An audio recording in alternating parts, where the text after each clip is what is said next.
How is this still going on? This fight's been going for way too long. If you ain't blind, you can see that this is wrong. And I won't comply. Not me, no way. Good morning, everyone. Lots going on. As usual, we've got International Dog Day. That's how out of touch our politicians are. Jagmeet Singh is tweeting about International Dog Day. He found a dog and he picked it up and he had a mask on. Don't worry. I don't know. Our politicians are just virtue signaling and using things like International Dog Day to really underline how out of touch they are. I'll show you that because it's interesting and happening in Canadian politics, unfortunately. We've also got University Health Network, that's the hospital, has men's washrooms and trans washrooms. They don't have ladies' rooms anymore. Sorry, ladies. If you don't like it, you're bigoted. So that's just how that works now, I guess.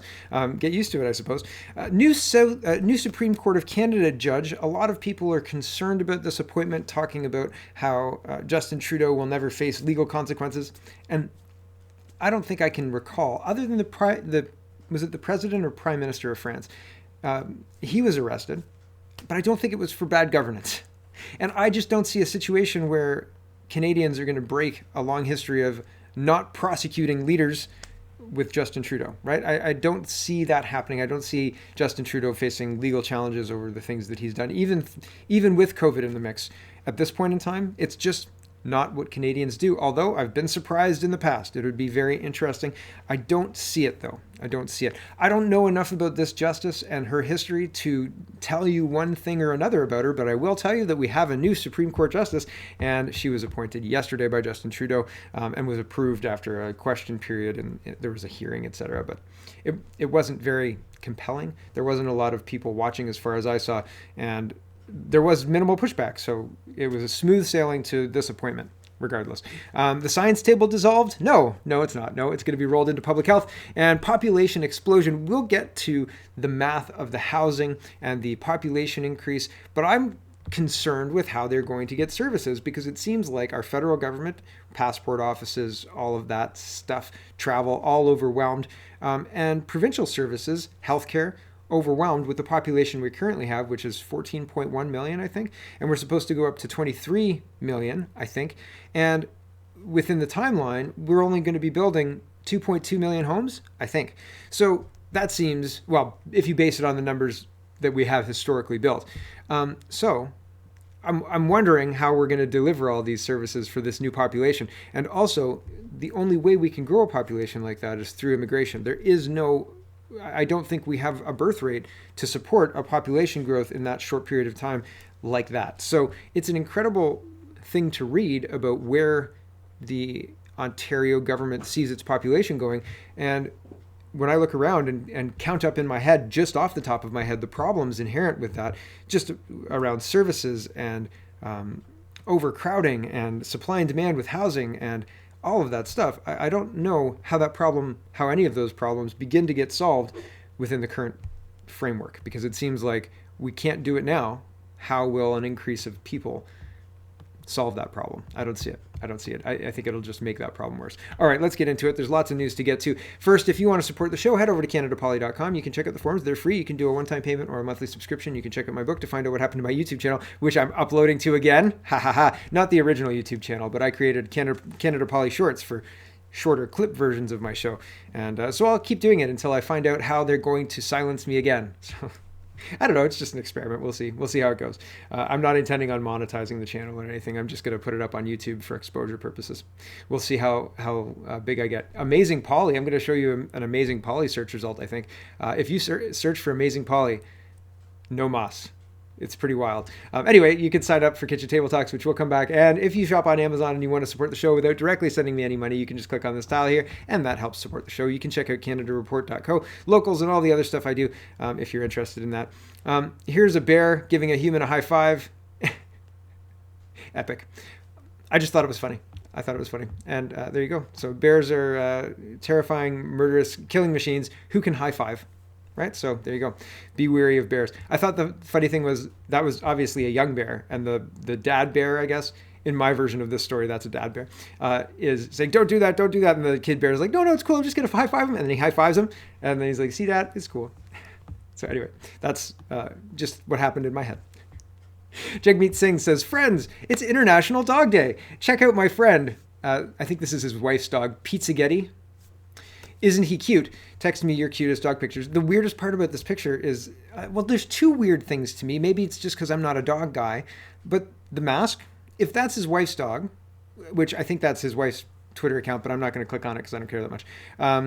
If that's his wife's dog, does he need to be masked with it? And two, why is he holding the dog like that? I don't know. So that's how in touch Jagmeet Singh is. He doesn't care about healthcare workers. He doesn't care. I mean, he shouldn't really, because he's a federal politician and he should be more concerned about Justin Trudeau bringing in digital ID, etc. But he is a WEF person, and so he's on board with the plans that Justin Trudeau is rolling out. So he's 100% focused on International Dog Day. There you go, the NDP there for you. Christia Freeland was in Alberta the other day. I'm so glad to be back home in peace country today. This morning in Grand Prairie, I spent time with some of the incredible local farmers who are feeding Canada and the world. So they're really getting on this whole feeding Canada and the world thing. If there's a food shortage, it's going to be interesting to see how they spin that. And here is a person who sees Christia Freeland in Alberta and yells at her and swears at her. And there are people saying, don't do this, because it makes your point get lost in translation, because being angry and swearing at people is not a good way to communicate, I guess. Hold on, I'm going to pause it. I'm going to try and pause it. It's not going to work. Silly Twitter videos. But I don't think that freedom of expression as stated as a charter right means be nice. And I don't think that being nice to Christia Freeland, while I don't condone swearing at people, I don't condone yelling at people, I understand the people here and their anger, and I understand that we have a right to free expression in this country, which is an important thing to consider. Maybe they just wanted to blow off steam. Maybe they didn't have a message. Maybe the message was, you're not welcome here and we're going to treat you like garbage. It's their choice to express themselves in what way they see fit. And so long as they're not being violent with somebody, I don't have a problem with that.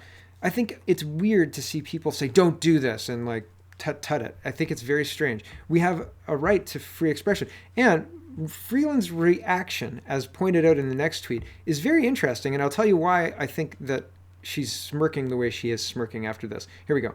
Right there. Hurry, that's Christia. Christia! Yes? What the fuck are you doing in Alberta? You fucking traitorous fucking bitch! Get the fuck out of this province! You don't belong here. Right there. Hurry. So there's that, right? And sorry, strong language. Apologies. In this clip, Rowan says, look again, Christia Freeland in this clearer version, looking smugly grinning as she's verbally accosted in Alberta. Why? And interesting, because my theory on why is that she's getting the response she wants. Because I think fundamentally the point is to provoke a response, and then they use that response to further crack down or further take away rights. And I have a clip to show you. Here we go. Hold on a second. Here's another situation in Alberta where the locals, one local named Alex was arrested, and it was they lied to detain him. And they're trying to get him out of prison.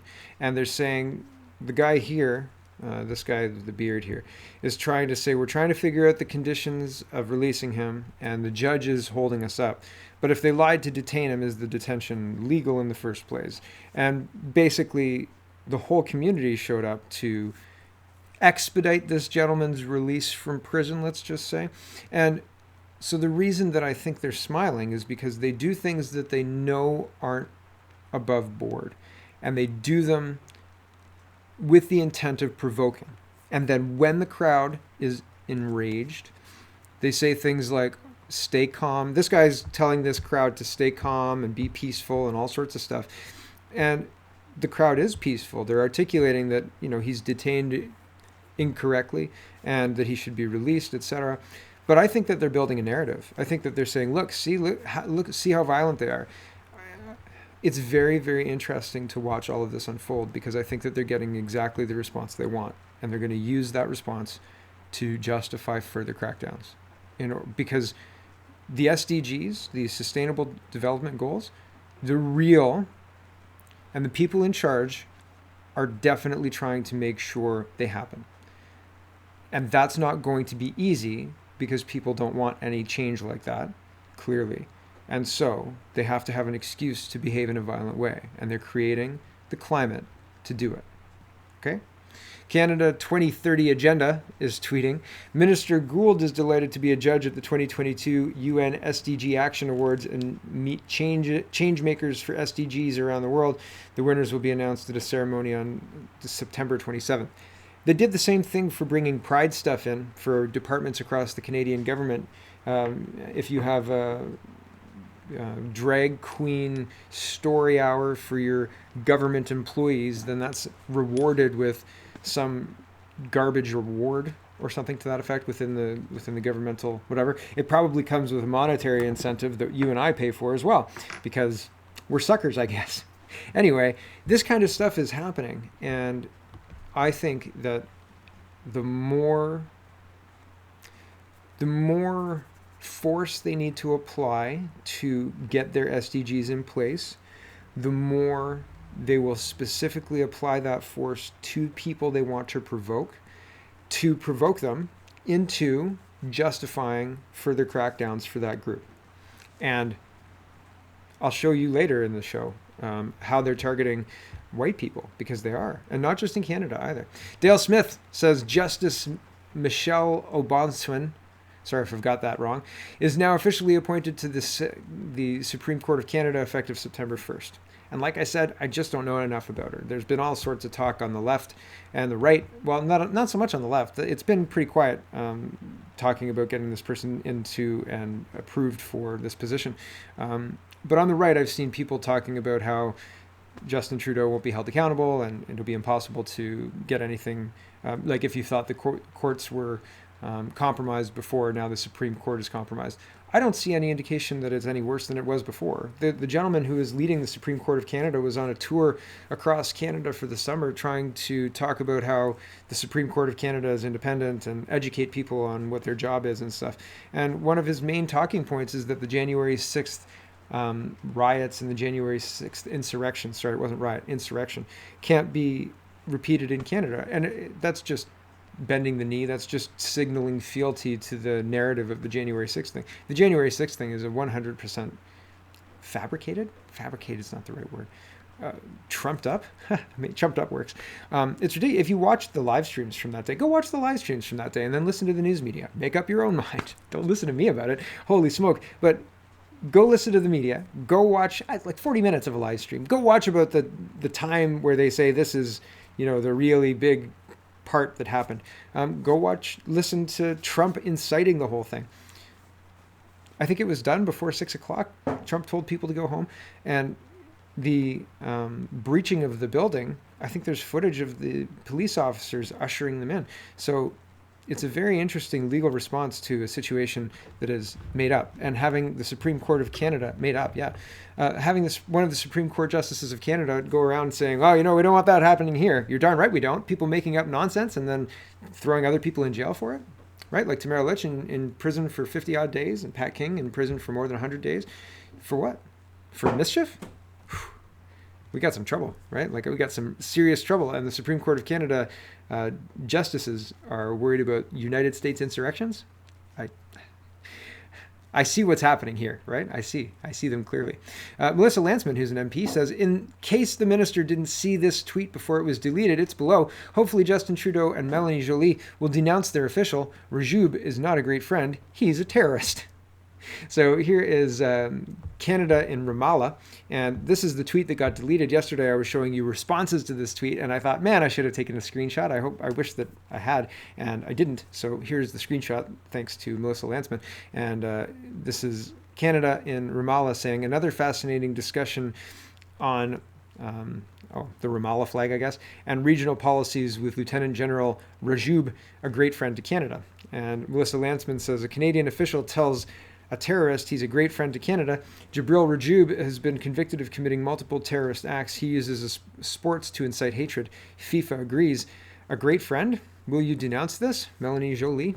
So yeah, man, it's pretty wild, pretty interesting stuff. Great friends and terrorists, in Canada. Huh, weird.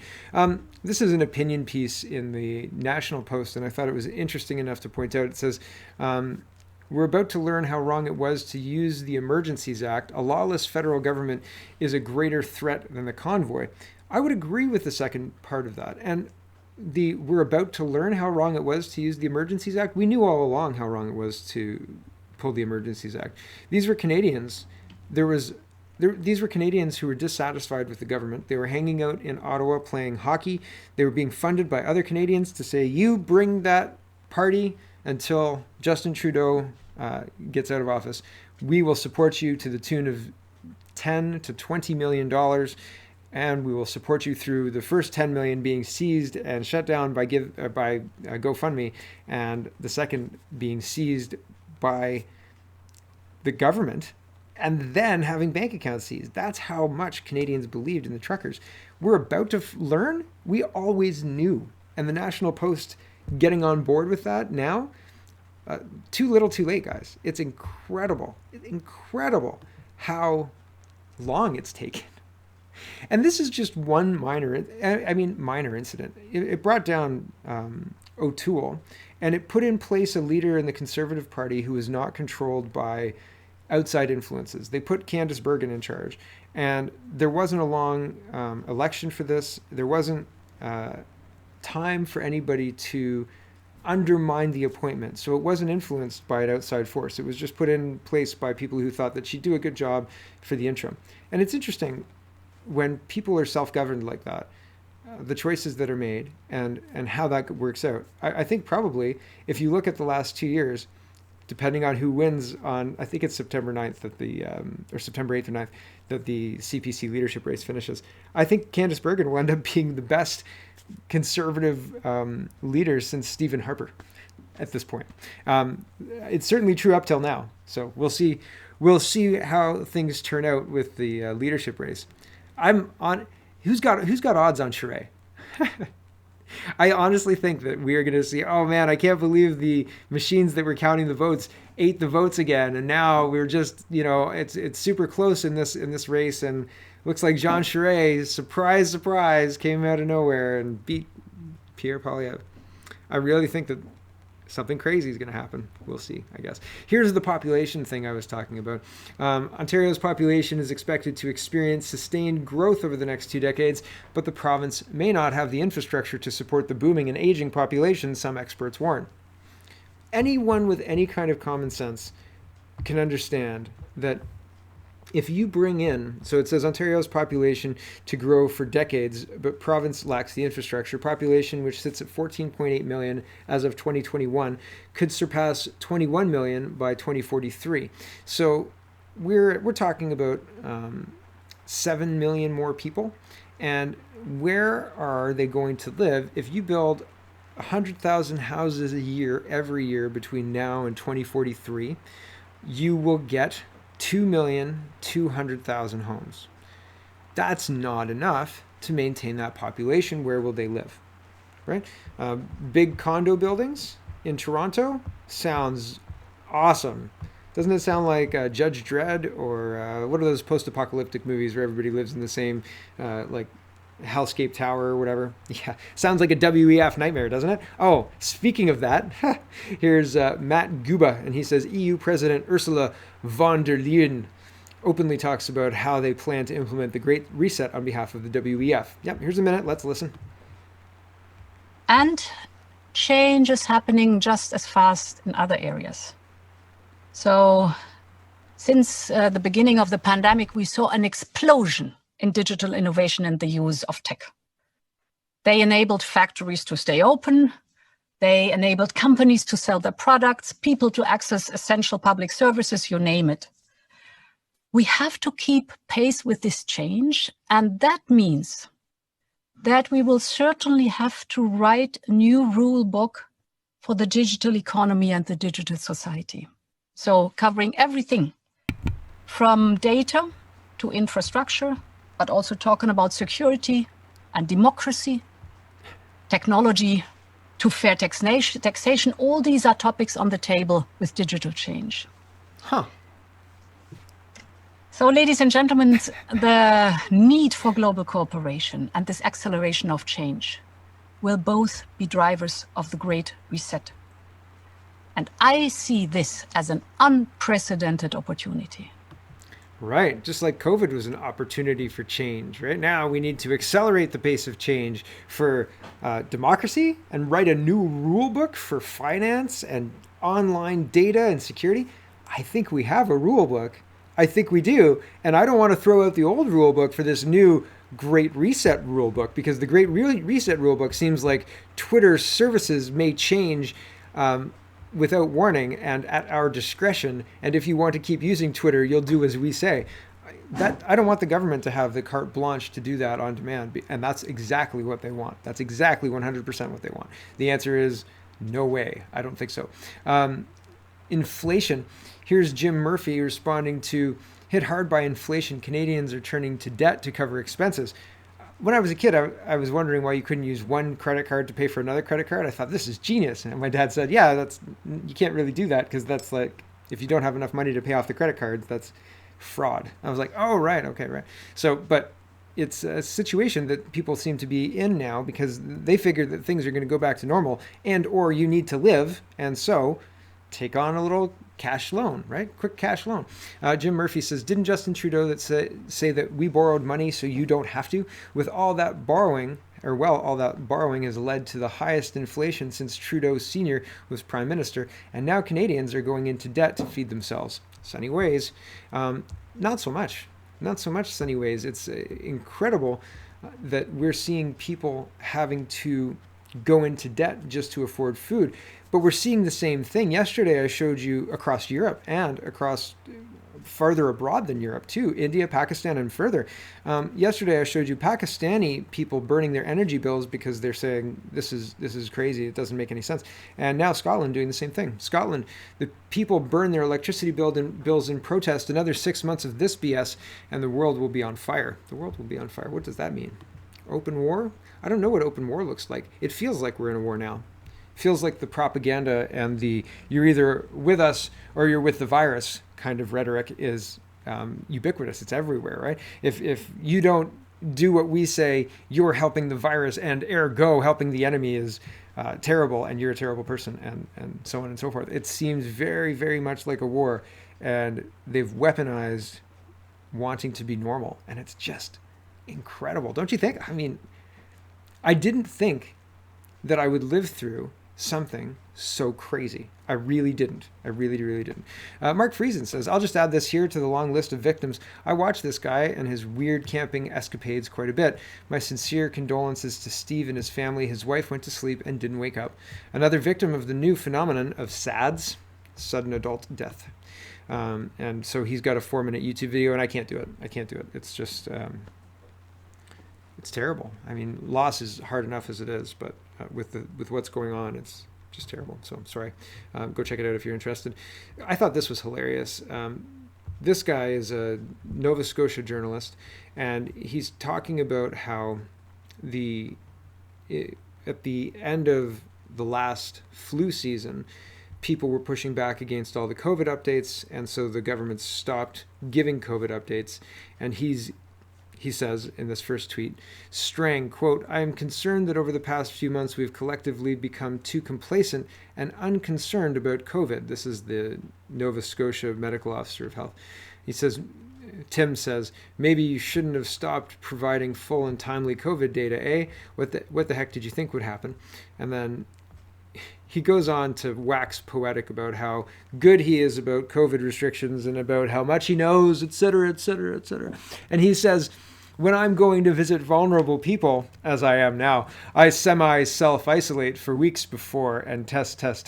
And I said, semi-self-isolation has a long history of success, just like the pull-out method. Why do people delude themselves into thinking they're helping? I don't get it.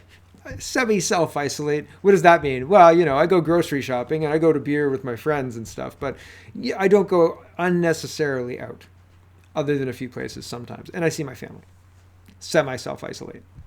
It's ridiculous. What an absolute ridiculous statement. It's just laughable. These people are hilarious. I mean, not really hilarious at all, but it's one of those situations where they refuse to engage with things like what's happening here. This is just New Jersey.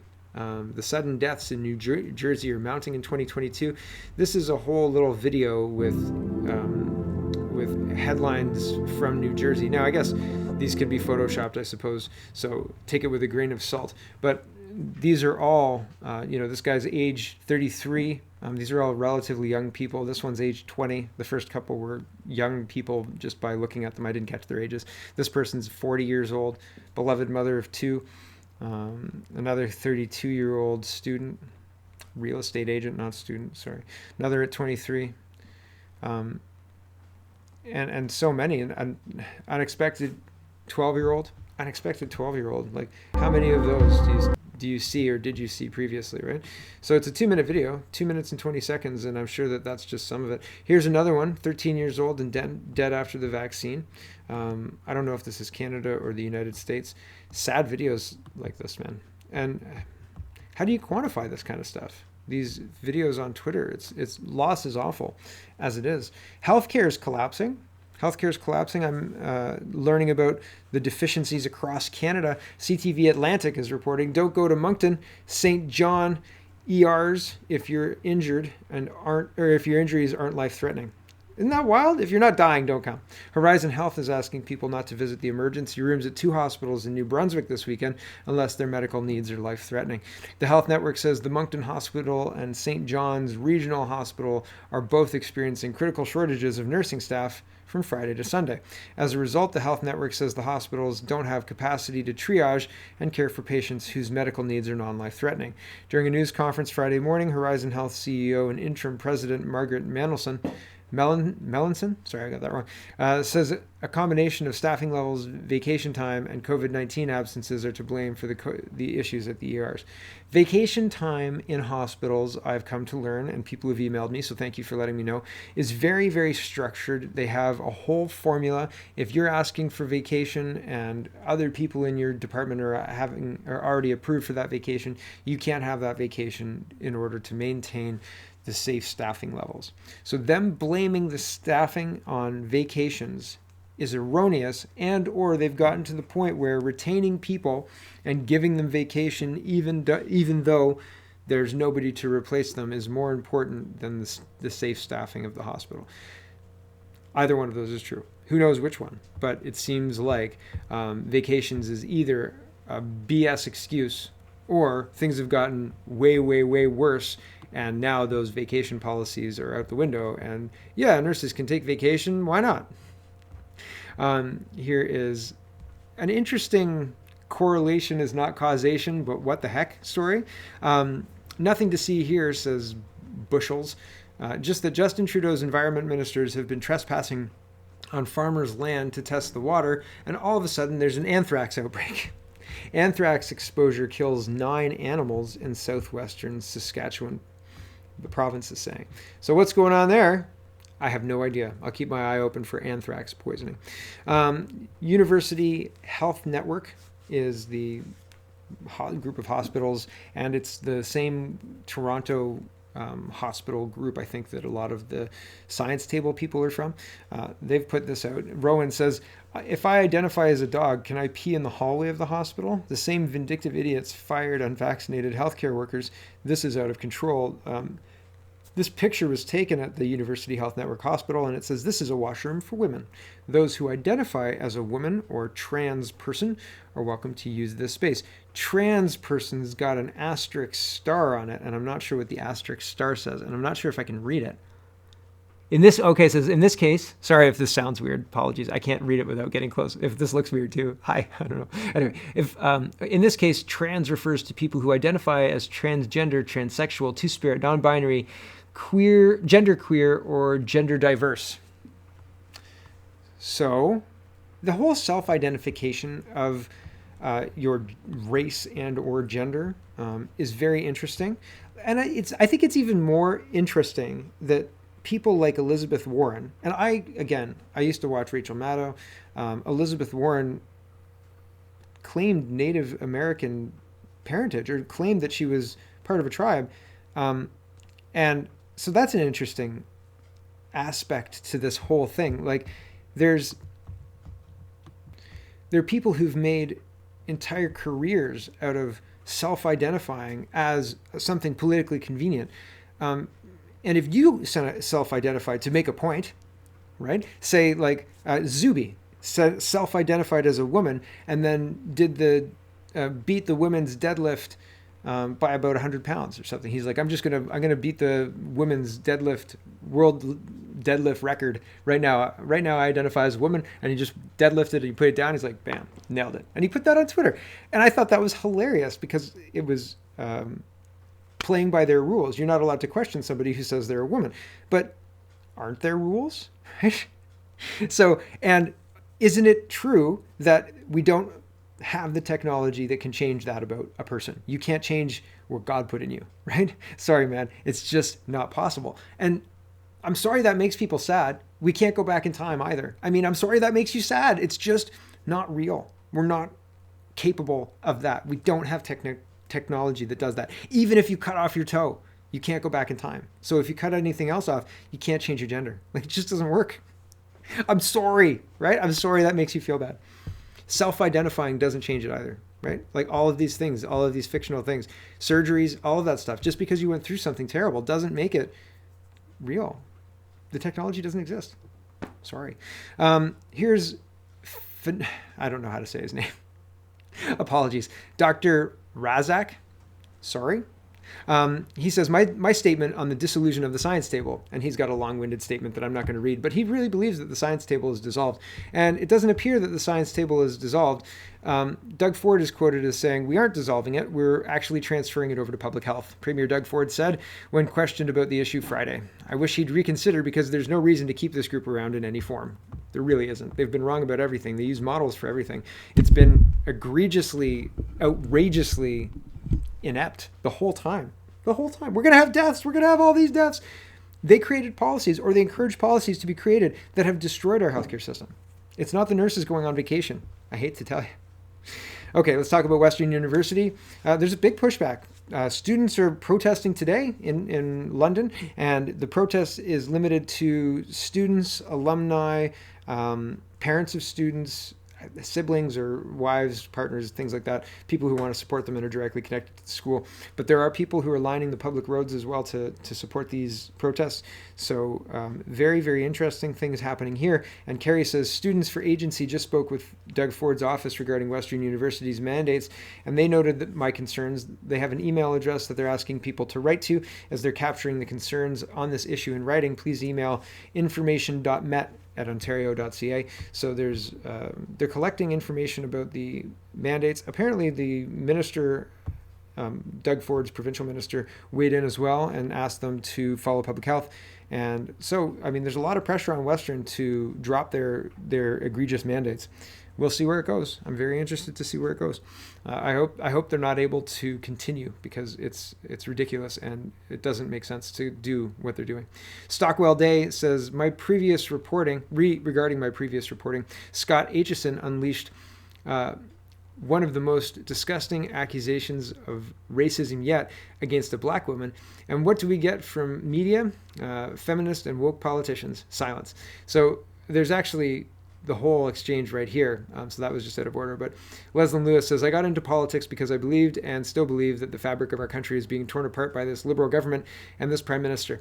I want to fight for Canadians every day and voice their concerns. And Scott Aitchison is saying, why is Leslyn Lewis talking about the Nuremberg Code?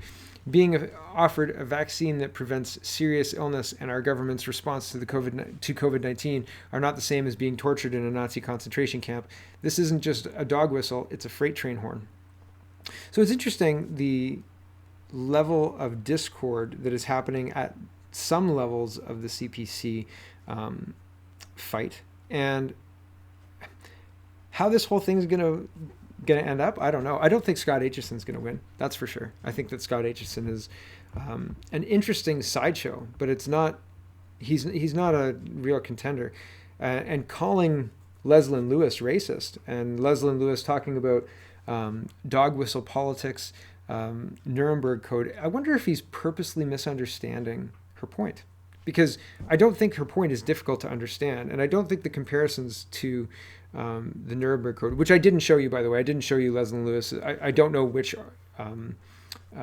which point Scott Aitchison is talking about specifically, but I've heard comparisons to the COVID policies and the mandatory vaccine, et cetera, compared to Hitler-esque policies, and talking about the Nuremberg Code and how it applies. And I just think it's interesting that Aitchison is taking this angle of attack at this late in the race.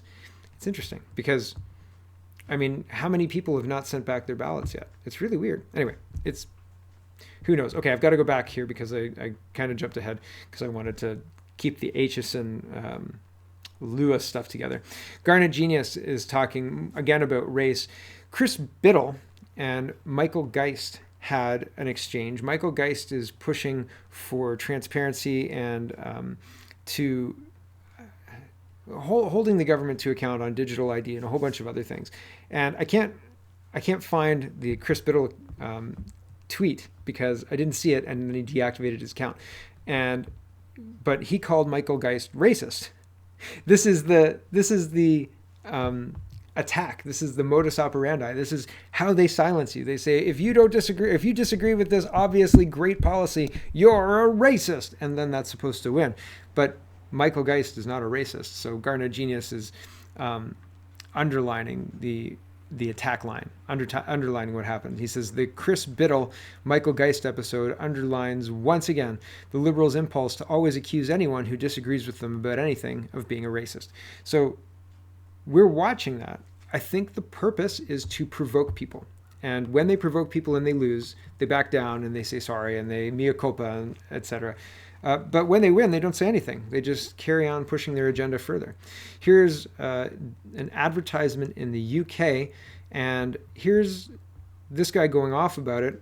I think that he makes some very good points that are applicable to Canada too. Here we go. So I was just driving through Manchester city centre.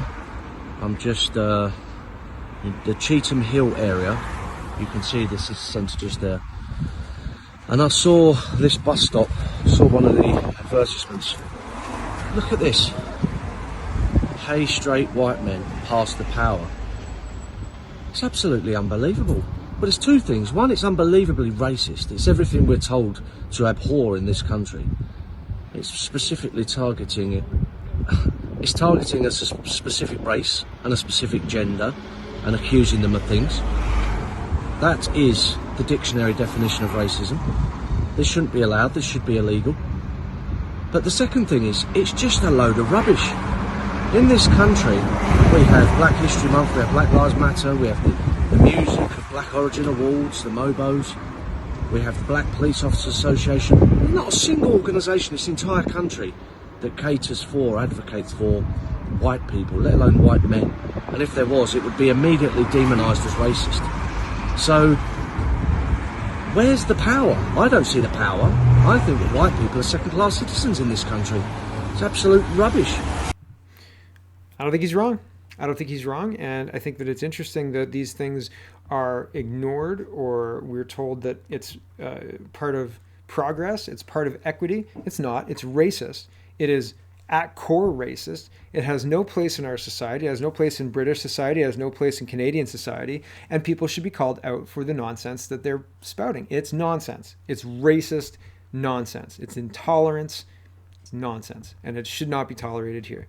Here's Pierre Poilievre. He says, the carbon tax and fertilizer ban are going to drive up costs of food for consumers and penalize farmers across the country. Axe the carbon tax, scrap the fertilizer ban, grow more Canadian food. So Pierre Poilievre isn't getting into scraps with other campaigns at this point in the campaign. That happened earlier in the campaign when Charest and Brown were trying to bait Poilievre into all sorts of fights, etc. It didn't matter really. The fights got diffused pretty quickly by Poilievre usually. So there wasn't that kind of mud throwing from the exchanges that I saw anyway. And it's interesting, again, at this point in the campaign, the messaging from each of the campaigns. Charest is the most cocky. It's very interesting. It's very interesting. Poilievre is just doing what he's done the whole campaign. And for others, I guess they're trying to mix things up because their campaign hasn't worked and they can see their third, fourth, so they're trying to switch things up. Maybe, who knows? Who knows? AG says, holy cow, Zero Hedge has been suspended for simply reporting the number of illegal immigrants who have crossed the United States border. Wild, right? Here's their tweet. 4.9 million illegal aliens crossed the U.S. border in 18 months since Biden took office. Report. Where are they going to live? Right? Are they going to push rents up? Yep, they will. It's pretty wild. So they're not living here, obviously not in Canada, but for the places that they're crossing into, that's going to impact the economy, right? Here is Rowan. He says, can we all agree that Rachel Gilmore is a pathological liar and a propagandist? Facts are easy to prove. Justin Trudeau, coincidentally, supports her. And so here's Mark Patron. He's him and Andy Lee do work together, and they do good work together as far as I've seen. And he says, I inquired about the reports of threats made against Rachel Gilmore. Good morning, Mark. The Ottawa Police can't confirm nor deny an active investigation about a named person unless charges are laid. And so they're looking into the claims made by Rachel Gilmore. And I said before, I've dated girls like this, and yeah, man, it's crazy. So upon looking into the story, right, you've been told a story, and we're supposed to take this at face value, right? Something happened at the bar the other night. Okay, I'll just call and see if they have your coat. No, don't call. Oh, okay, you don't want me to look into it? No. All right. And then if you do look into it and find out that there's way more to the story, the anger, right? And Rachel responds to Mark Patron looking into her story. She says, this is disgusting. Not that I owe you anything, but there are at least 10 other people who are involved in or aware of this investigation and can confirm its veracity. She knows a bunch of people who will back her up. Right, sure. Please don't use up police resources so you can try gaslighting harassed reporters who are speaking out. Yeah, right. And Justin Trudeau chimes in, the pattern of harassment of journalists is incredibly alarming and completely unacceptable. This type of behavior has no place in our society. No journalist should ever be threatened for doing their job. What about just, verifying their story at all? I don't know. Rachel shouldn't have any attention at all. Apologies. I shouldn't even share things. But the reason I'm sharing that one is just because of the response. It's exactly, if you have to have a difficult conversation with somebody about something that's difficult to talk about, you have to go through 2 or 3 layers of protection response, and they'll cry, or they'll say, we can't talk about this right now, it's just too hard, or they'll get mad at you. You always do this, you always bring this up at the wrong time, I can't believe you want to talk about this now, and start a fight, something like that. So you have to get through all of those before you can actually talk about the thing. It doesn't matter if there was no fight and then you're like, so about that squeezing toothpaste, bam, right? It's never been an issue, but for example, right? It could be a minor thing to you, but to them, big fight, right? So that pattern I see there. And I think that it's really interesting because, again, the pattern of trying to provoke people in order to use that to justify further restrictions. Rachel particularly will talk in generalities. Everybody from Alberta is a racist hick or something to that effect, right? And then be surprised when people from Alberta don't like her and respond like that person at the beginning of the show responded to Chrystia Freeland because they just don't like her because she's been not very nice to them. And then she says, why don't people from Alberta don't like me? Oh, I never did anything mean to them. And then you show her all the tweets that she put out there being mean to them specifically and like vile. And then they go, oh yeah, okay, I remember. So this is our news media. Like, really, it's like a terrible toxic relationship, one that you should probably get out of ASAP. Oh, I pulled out the audio. Anyway, regardless, I can finish without it. Senate in fight over internet bill. They're trying to regulate the internet for us. Lucky us, right? And we'll only see what they want us to see. And Pablo Rodriguez is the one spearheading this fight, says one of the world's largest tech trade groups says an internet regulation bill by Heritage Minister Pablo Rodriguez will hurt consumer choice and must be rewritten. The bill passed the Commons June 21st, but faces opposition in the Senate Transport and Communications Committee. Government should be modest about imposing obligations on the technological future. So it's interesting. I don't know that we're going to get a situation where we have the internet as we knew it before. Because if you can get to the 60th page of Google please do let me know what you searched, because they're changing things about the internet in ways and faster than we are able to keep up with. And that's scary because nobody is even talking about that, really. That's not on anybody's radar to a degree. There are people in the tech sphere that are talking about it. There are people that's interesting, but doesn't really apply to me because Google's still returning results that I agree with and find helpful. So it's not that big a problem as long as that continues. I think that's where most people are. And so the insidiousness and the level of control of not having even access to that information doesn't even dawn on people until they're in a situation where they need it. And then they can't find it. And then they say, this is terrible. They don't understand what they're giving away until it's gone. So you can't tell them either. They won't believe you. Derek Sloan says, as you know, Justin Trudeau is rolling out a Canada-wide digital ID. This move threatens our freedoms more than the lockdowns and vaccine pass. It will institutionalize the restrictive paper please segregation of society. Yeah, Derek Sloan is very, very censored. I didn't even see this. This was on the 24th of August. It's the 27th today. And I didn't see it when it was posted. And it's one of those situations where the censorship is used to silence ideas. And they can claim, oh, no, not silenced at all. But yeah, they are. Yep, they definitely are. Protests are happening in France as well. Angry farmers unloaded manure, stones, onions, and apples at the prefecture entrance in Louvain. They denounced the measures imposed on them by Macron due to the drought. Meanwhile, the crops are dying.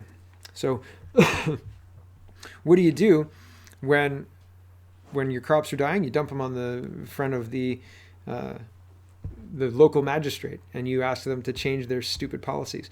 Is this going to work? It sometimes works. There are situations where they back down on laws and rules because a lot of people have pushed back. They back down on certain, the playground thing. They were going to take down, people in Ontario were going to be not allowed to use playgrounds until everybody in Ontario said no. So they do back down. The power is with the people. And yes, I've seen all of that happen. I don't know if we've avoided the Great Reset. It doesn't seem like that yet. It doesn't seem like we're on track to a future where we're in control and driving the ship. It certainly seems at this point like our politicians are taking orders from somebody else. And that's not great. It doesn't seem like something that I want to allow my country to further participate in, but I don't have a pathway to ending it yet. And I don't see a pathway to anyone else being interested in ending it. And so how does that play out in the real world with regards to the next 5 years, the next 10 years, to 2025, the agreement between Trudeau and Jagmeet, and the seeming ease with which, if the NDP and the Liberals are aligned, they could stay in power a very long time. And what does that mean for Canada as a country? It means bad news if what's happened in the last 7 years is an indication of the next 7 years. Really bad news for Canada, in my opinion. And I just don't see a way or the will to stop it. So, I don't know, man. I don't know. Anyway, that's enough out of me for today. Thanks for watching, everybody. Check out CanadaPoly.com. Check out CanadaReport.co. Check out Speaking Moistly and all the interviews I do on there. And have a wonderful, wonderful day.